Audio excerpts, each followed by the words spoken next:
Hi friends, स्वागत है आपका इस वीडियो में। इस वीडियो में हम बात करने वाले हैं रेलवे ग्रुप डी से संबंधित। फ्रेंड्स, जैसा कि आप सभी को मालूम है कि रेलवे ग्रुप डी लेवल 1 की फॉर्म फिलिंग हो रही है। ठीक है फ्रेंड्स, ऐसे में बहुत से कैंडिडेट हैं जिनके अलग अलग कन्फ्यूजन बने हुए हैं। हालांकि हमने अपने चैनल पे कई वीडियो अपलोड किए हुए हैं जिसमें कास्ट सर्टिफिकेट बनाने से संबंधित और भी कुछ वीडियो है। पोस्ट प्रेफरेंस कैसे सेलेक्ट करना है, ये सब चीज़ें भी हैं। फ्रेंड्स, एक चीज़ें हैं, हम आपको बता दें कि जो भी कैंडिडेट नए हैं जिनको अनुभव शायद नहीं है रेलवे के बारे में, तो उनको पोस्ट प्रेफरेंस सेलेक्ट करने से संबंधित वीडियो को देख लेना चाहिए। क्योंकि आप इस वीडियो पर जब आ ही गए हैं, आपको सजेशन में ये वीडियो मिल गया है और आप इसको देख रहे हैं, तो ऐसे में इसी चैनल पे आपको पोस्ट प्रेफरेंस सेलेक्ट करने से संबंधित वीडियो है। आप एक बार उसको देखिए और जब आप फॉर्म फिलिंग करिए या साइबर कैफ़े वाले से फॉर्म फिलिंग करवाइए तो आप उसी पोस्ट प्रेफरेंस को चुनें। ठीक है फ्रेंड्स, इससे आपको बहुत ज़्यादा फ़ायदा होगा, क्योंकि जो हमने बताया है, जिस प्रकार से पोस्ट प्रेफरेंस उसमें बताए हैं, वो बहुत अच्छे अच्छे पोस्ट हैं जिसको हमने ऊपर रखा हुआ है। बाकी आपकी मर्ज़ी कि आप क्या करना चाहते हैं।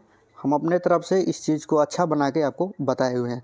चलिए, इसमें हम आपको बताएंगे जो कन्फ्यूजन है कि आप देखेंगे एक एक करके हम कई चीज़ें लिखे हुए हैं। आप इस वीडियो को अच्छे से देखिए शुरू से लास्ट तक, तो आपका कन्फ्यूजन ख़त्म हो जाएगा। ठीक है फ्रेंड्स, बाकी और भी कुछ कन्फ्यूजन रहता है तो आप वीडियो में कमेंट करिएगा, हम उसके ऊपर भी वीडियो बनाने की कोशिश करेंगे। आप देखेंगे पहला है कि 10th के मार्कशीट में नाम गलत है तो क्या करें। ये भी बहुत लोगों का अलग अलग कन्फ्यूजन बना हुआ है, कमेंट आता है, इस पर हम बात करने वाले हैं। आधार कार्ड में नाम गलत है तो क्या करें। अगर जाति प्रमाण पत्र गलत लग गया है तो क्या होगा। किसी का जाति प्रमाण पत्र फॉर्म फिलिंग करते समय अगर गलत लग गया है या अपलोड हो गया है, उस स्थिति में क्या हो सकता है, इसके बारे में बात करेंगे। क्या सेंट्रल कास्ट सर्टिफिकेट ज़रूरी है। ये जो भर्ती है इसमें सेंट्रल का कास्ट सर्टिफिकेट ही ज़रूरी है या कुछ और स्टेट का ही लग सकता है, इस पर भी बात करने वाले हैं। फॉर्म किसका रिजेक्ट हो जाएगा। ठीक है फ्रेंड्स, एक बहुत बड़ा चीज़ है ये। आप भी जानते हैं कि जब भी रेलवे का फॉर्म फिलिंग होता है तो लास्ट में कुछ दिन के बाद आपका जो एप्लीकेशन है उसका स्टेटस शो करता है, जिसमें बहुत से कैंडिडेट का फॉर्म रिजेक्ट हो जाता है। ठीक है फ्रेंड्स, तो उसमें रिजेक्ट होने का कुछ न कुछ तो कारण होगा। उसी चीज़ के बारे में हम बात करने वाले हैं कि किस कारण से फॉर्म रिजेक्ट हो जाता है। आप देखेंगे अभी इसमें भरने में जो फॉर्म फिलिंग है इसमें बहुत लंबा डेट है। ऐसे में आप हड़बड़ाएं नहीं, अच्छे से सब चीज़ों को जान लें, उसके बाद ही फॉर्म फिलिंग करें। क्योंकि एक बार फॉर्म फिलिंग हो जाएगा तो फिर आपका कुछ नहीं होने वाला। अगर गलती भर दिए हैं तो फॉर्म का रिजेक्ट होना तय है। ठीक है फ्रेंड्स, फ़ोटो और सिग्नेचर कैसा होना चाहिए, इसके बारे में हम बात करेंगे कि रेलवे के अनुसार आपका फ़ोटो और सिग्नेचर किस तरह से होना चाहिए। ठीक है फ्रेंड्स, नीचे हम इसमें जो चीज़ लिए हैं इसमें आपके कई सवालों का जवाब मिल जाएंगे। जो इसमें सवाल है इसके कई सवालों का जवाब मिल जाएंगे, बाकी चीज़ों को हम फिर से आपको अलग से बताएंगे। आप यहाँ पे देखेंगे लिखा हुआ है कि इनवैलिड एप्लीकेशन या रिजेक्शन। ठीक है, आप देखेंगे यहाँ पे लिखा हुआ है कि multiple application to different RRB और same RRB for this CN. कहने का मतलब है कि एक ही कैंडिडेट के द्वारा, ठीक है फ्रेंड्स, डिफरेंट आरआरबी में, यानी कोई जो दोस्त है, मान के चलिए कि आरआरबी चंडीगढ़ है यानी आरआरसी दिल्ली, यहाँ से भी फॉर्म फिलिंग कर दिया और आरआरसी गोरखपुर से भी फॉर्म फिलिंग कर दिया। उस स्थिति में आप जानते हैं कि इस समय जो समय है तो डिजिटल है, पता चल जाता है आपके आधार कार्ड से कि कहाँ से क्या हुआ है। ऐसे में आपकी जो फॉर्म है वो रिजेक्ट कर दी जाएगी आरआरबी के द्वारा, या फिर एक ही आरआरबी में कई बार अगर फॉर्म फिलिंग हो जाता है तब भी आपके फॉर्म को रिजेक्ट कर दिया जाएगा। तो ऐसी स्थिति में आप न करें कि एक ही आरआरबी या अलग अलग आरआरबी से आप फॉर्म कई बार अप्लाई करें। एक बार ही फॉर्म को अच्छे ढंग से अप्लाई करें। दूसरा देखेंगे फ्रेंड्स, लिखा है इनवैलिड फ़ोटोज़। ठीक है, अगर फ़ोटो भी आपका सही नहीं है तब भी आपका जो है फॉर्म रिजेक्ट हो सकता है। इसका है, देखें कि इसमें एग्जांपल लिखा है कि नॉट एज पर प्रिस्क्राइब्ड, जो स्पेसिफिकेशन है, such a on account of black and white photo older than 2 month. ठीक है फ्रेंड्स,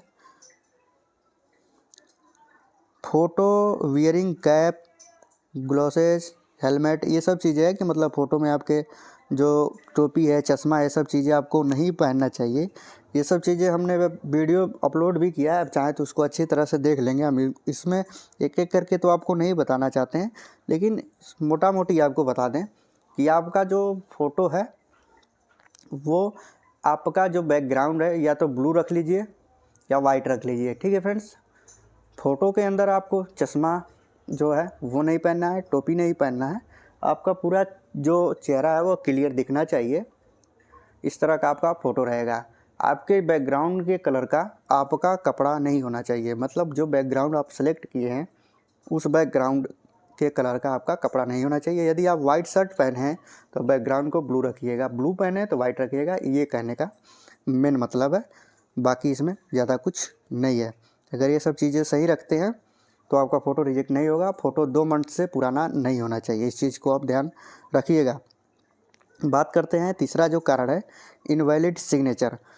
अब इनवैलिड सिग्नेचर होता क्या है, कहने का मतलब यह है, पहला तो ये चीज़ है कि आपका जो सिग्नेचर है वह कैपिटल और ब्लॉक लेटर में नहीं होना चाहिए। कहने का मतलब ये है, मान के चलिए आपका नाम अगर मान के चले कि राम कुमार है, तो आप अगर इस तरह से सिग्नेचर करते हैं, ठीक है फ्रेंड्स, राम कुमार है, कहने का मतलब आपने पूरा बड़े लेटर में ही कर दिया, तो इस समय आपके फॉर्म को रिजेक्ट किया जा सकता है।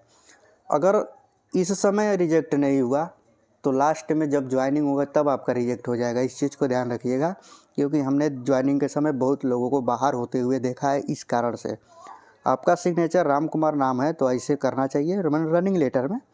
ठीक है फ्रेंड्स, रनिंग लेटर में आपका होना चाहिए इस तरह का, ये वैलिड हो जाएगा। दूसरा चीज़ है कि जो स्कैन करके सिग्नेचर को डाले हैं उसका रेजोल्यूशन सही होना चाहिए, मतलब क्लियर दिखना चाहिए कि आपने सिग्नेचर किया क्या है। अगर उतना सही है तो आपका रिजेक्ट नहीं होगा। अगला अगर बात करते हैं तो अगला चीज़ है इनकम्प्लीट और इनकरेक्टली फिल्ड एप्लीकेशन।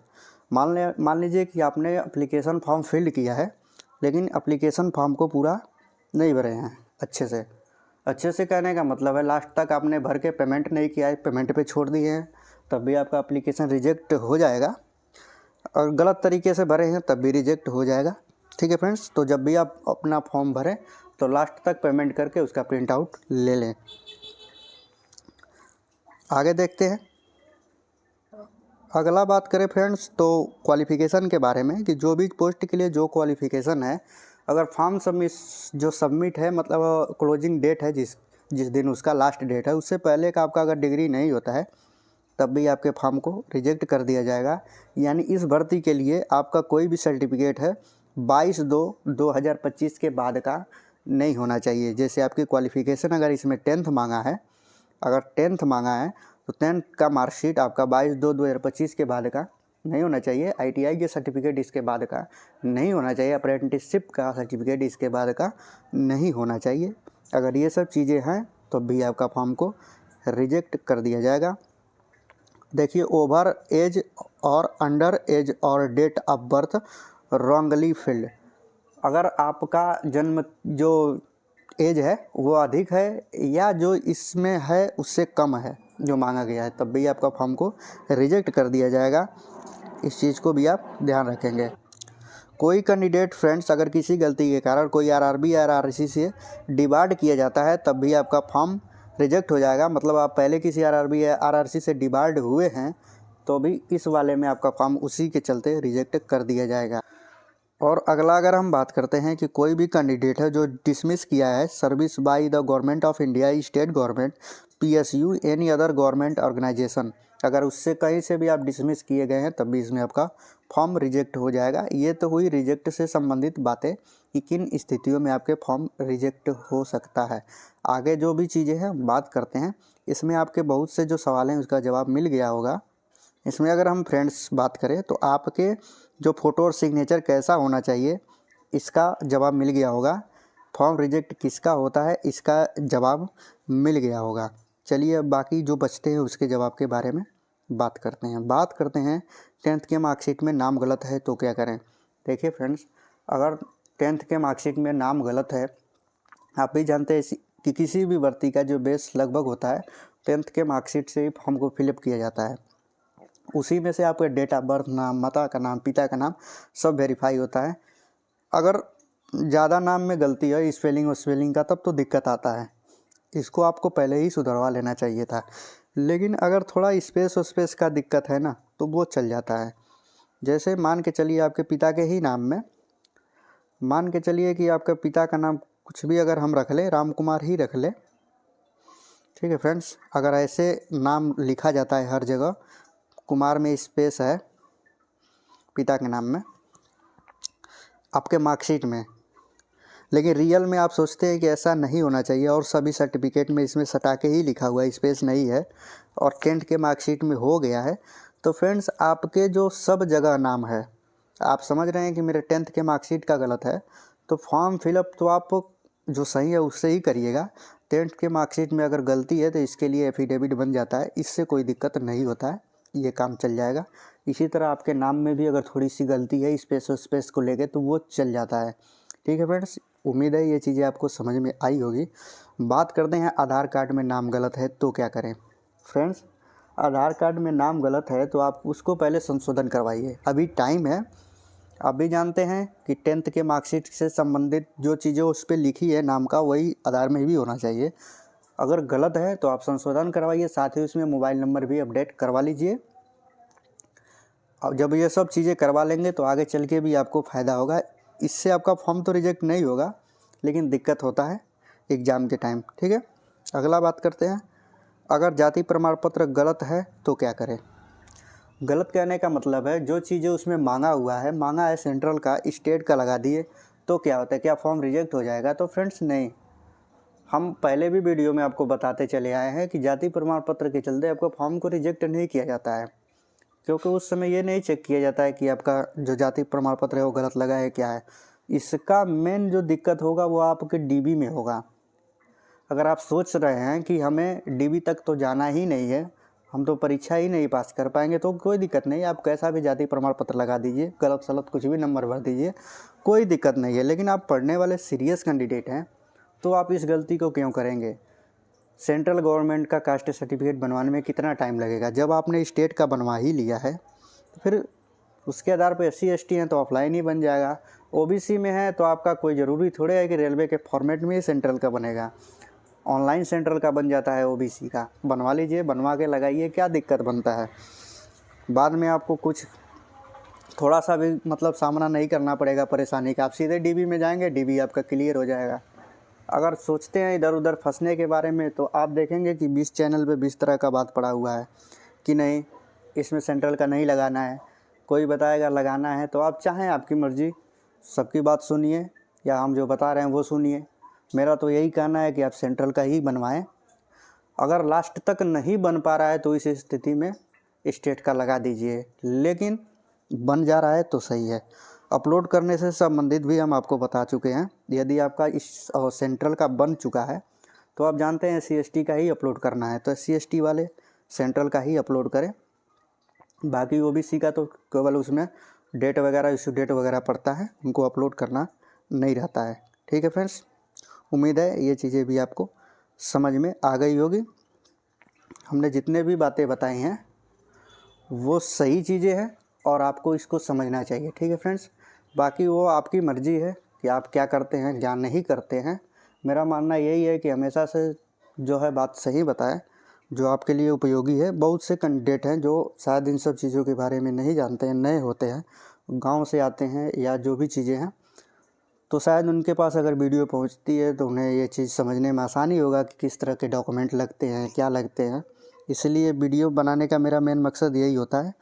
ठीक है फ्रेंड्स, अगर वीडियो आपको समझ में आई होगी, अच्छी लगी होगी तो प्लीज़ चैनल को सब्सक्राइब करिए, वीडियो को लाइक और शेयर करिए। मिलते हैं अगले वीडियो में, तब तक के लिए धन्यवाद।